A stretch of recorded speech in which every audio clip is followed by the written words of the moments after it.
আজকের ভিডিওতে আমরা খুবই দারুণ একটা ইন্টারেস্টিং স্মার্টফোন নিয়ে কথা বলবো। এই স্মার্টফোনটি কিন্তু একসময় বাংলাদেশ বাজারে খুব পপুলার একটি স্মার্টফোন ছিল। তো বেশ কিছুদিন যাবত আমরা তাদের স্মার্টফোনগুলো বাংলাদেশ বাজারে খুব একটা দেখতে পারিনি, কিন্তু তারা কিন্তু তাদের স্মার্টফোনগুলোকে নিয়ে খুব বেশি কাজ করতেছে এবং দারুণ দারুণ ফিচার প্রোভাইড করার চেষ্টা করতেছে লো বাজেট রেঞ্জের মধ্যে।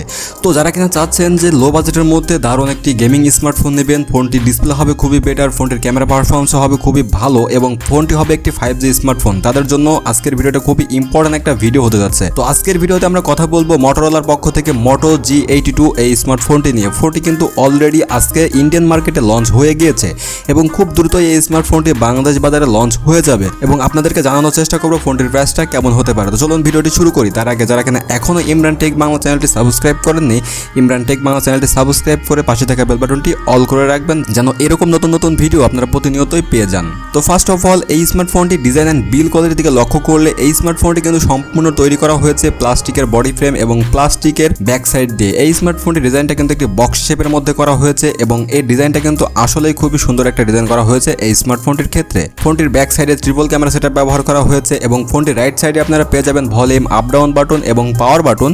এখানে পাওয়ার বাটনের সঙ্গেই কিন্তু ফিঙ্গারপ্রিন্ট সেন্সরটা অ্যাডজাস্ট করা হয়েছে। এই স্মার্টফোনটির ওয়েটটা রাখা হয়েছে অনেকটাই কম, যেখানে আপনারা ফোনটি হ্যান্ড ফিলিংটা খুব ভালো পাবেন। ফোনটির ওয়েট রাখা হয়েছে মাত্র 173 গ্রাম।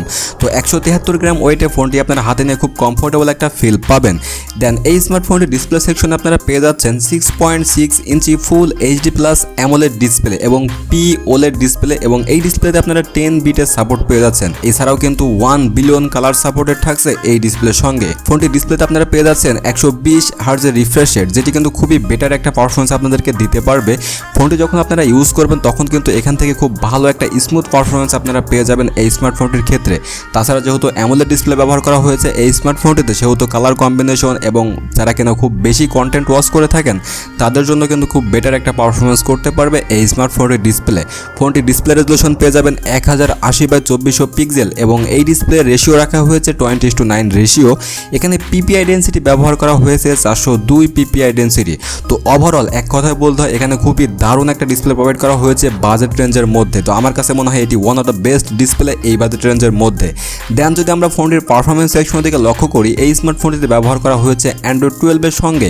আরও একটি ইন্টারেস্টিং বিষয় হচ্ছে এই স্মার্টফোনটির মধ্যে আপনারা যে ইউআইটা পেয়ে যাচ্ছেন এটি কিন্তু একদম ক্লিন ইউআই। এখানে কিন্তু আপনারা কোনো ব্লোটার পাবেন না, যেখানে আপনাদেরকে একদম খুব ক্লিন একটা পারফরমেন্স প্রোভাইড করতে পারবে এই স্মার্টফোনটি। ফোনটিতে চিপসেট ব্যবহার করা হয়েছে Qualcomm Snapdragon 695 প্রসেসর, যেটি একটি 5G প্রসেসর এবং এটি 6 ন্যানোমিটারের উপরে বেস করে তৈরি করা।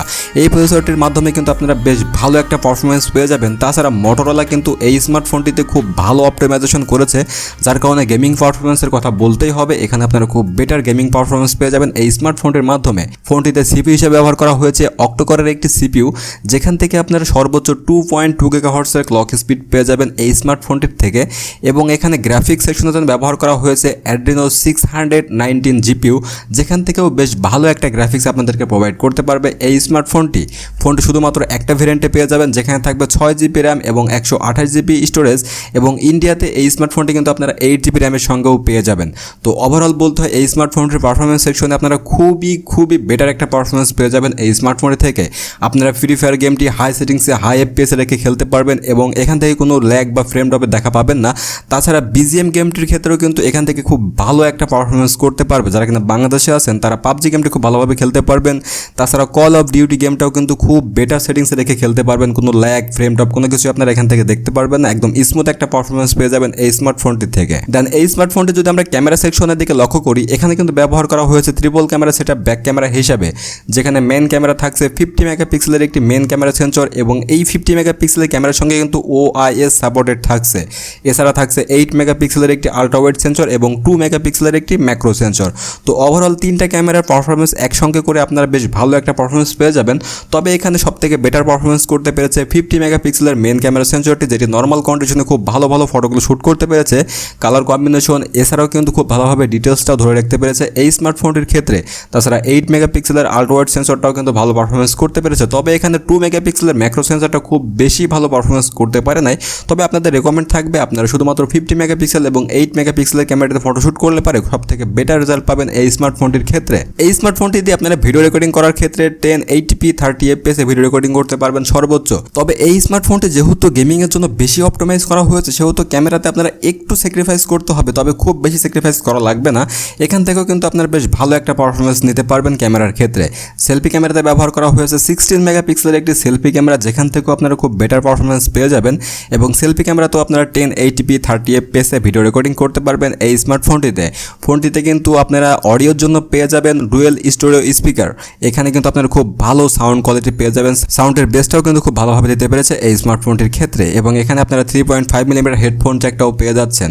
এই স্মার্টফোনটিতে আপনারা কানেক্টিভিটির দিকে লক্ষ্য করলে এই স্মার্টফোনটিতে শুধুমাত্র রেডিও সেন্সরটা বাদে বাকি সবগুলো সেন্সরে পেয়ে যাবেন, যদিও রেডিও সেন্সরটা এখন খুব বেশি ইউজ হয় না। দেন আমরা যদি এই স্মার্টফোনটির সেন্সরের কথা বলি, ফোনটিতে সাইড মাউন্টেড ফিঙ্গারপ্রিন্ট সেন্সর ব্যবহার করা হয়েছে। যদিও এখানে অ্যামোলেড ডিসপ্লে ব্যবহার করা হয়েছে, কিন্তু প্রাইস রেঞ্জ অনুযায়ী কিন্তু সাইড মাউন্টেড ফিঙ্গারপ্রিন্ট সেন্সর হলেও ফোনটি কিন্তু খুব ভালো কিছু আমাদেরকে প্রোভাইড করতে পারছে। তাছাড়া এখানে অ্যাক্সিলোমোটো, জাইরা, প্রক্সিমেটলি, কম্পাস সেন্সরগুলো থাকছে এই স্মার্টফোনটিতে। ফোনটিতে আপনারা ব্যাটারি সেকশনে পেয়ে যাবেন 5000 মিলিঅ্যাম্পিয়ারের একটি ব্যাটারি, এবং এই ব্যাটারিকে চার্জ করার জন্য 33 ওয়াটের ফাস্ট চার্জিং সাপোর্ট থাকছে, যেখান থেকে আপনারা 1 ঘন্টা 10 মিনিটের মধ্যে ফোনটিকে 100% চার্জ করে নিতে পারবেন। তাছাড়া 5000 মিলিঅ্যাম্পিয়ার ব্যাটারি থাকার কারণে এই স্মার্টফোনটিতে কিন্তু আপনারা লং টাইম একটা ব্যাটারি ব্যাকআপ পেয়ে যাবেন। আপনার যদি ডে টু ডে লাইফে রেগুলার একটা ভালো ইউজ করে থাকেন, সেক্ষেত্রে আপনারা 1 থেকে 1.5 দিনের ব্যাটারি ব্যাকআপ পেয়ে যাবেন। আর যদি হেভি গেমিং করে থাকেন, সেক্ষেত্রে এই স্মার্টফোনটি দিয়ে আপনারা 1 দিনের একটা ব্যাটারি ব্যাকআপ পেয়ে যাবেন। তো ওভারঅল বলা যায় এই স্মার্টফোনটি বেশ ভালো কিছু ফিচার আমাদেরকে প্রোভাইড করতেছে। তো এখন আমি আপনাদের জন্য কিছু কথা বলবো, সেটি হচ্ছে এই স্মার্টফোনটি যারা কিনা গেমিংকে বেশি টার্গেট করেন, তাদের জন্য এই স্মার্টফোনটি খুবই বেটার পারফরমেন্স করতে পারবে, কারণ এখানে ডিসপ্লেটাও খুব ভালো দেওয়া হয়েছে। এছাড়া কিন্তু পারফরমেন্স সেকশনেও ভালো একটা প্রসেসর ব্যবহার করা হয়েছে এই স্মার্টফোনটির ক্ষেত্রে। ক্যামেরা সেকশন যে একদম খারাপ পারফরমেন্স করেছে তা না, এখানেও ভালো একটা পারফরমেন্স করতে পেরেছে। তো ওভারঅল সব কিছু বিষয় মিলে মনে হয় এই স্মার্টফোনটি আপনার জন্য বাজেট রেঞ্জ অনুযায়ী খুব বেটার একটা স্মার্টফোন হবে। এখন কথা হচ্ছে ফোনটির প্রাইস রেঞ্জটা কেমন হতে পারে। তো এই স্মার্টফোনটি ইন্ডিয়াতে আপনারা পেয়ে যাবেন 20 থেকে 22 হাজার রুপির মধ্যে। দেন এই স্মার্টফোন যদি বাংলাদেশে আসে, সেক্ষেত্রে এই স্মার্টফোনটির বাংলাদেশ প্রাইস আপনারা পেয়ে যাবেন মাত্র 26 থেকে 27 হাজার টাকার মধ্যে। তো আমার কাছে মনে হয় 26 থেকে 27 হাজার টাকার মধ্যে বাংলাদেশের one of the best smartphone হবে এটি। তো আপনারা চাইলে এই স্মার্টফোনটি নিঃসন্দেহে নিতে পারেন। তো বন্ধুরা, এই ছিল আমাদের আজকের ভিডিও। তো এই স্মার্টফোনটি সম্পর্কে আপনাদের কি মতামত অবশ্যই আমাদেরকে জানিয়ে দিবেন। এবং যারা এখানে এখনও ইমরান টেক বাংলা চ্যানেলটি সাবস্ক্রাইব করেনি, সাবস্ক্রাইব করে পাশে থাকা বেল বাটনটি অল করে রাখবেন, এবং এরকম নতুন নতুন ভিডিও দেখতে আমাদের সঙ্গেই থাকবেন। তো ভালো থাকুন, সুস্থ থাকুন, দেখা হবে নেক্সট কোনো ভিডিওতে।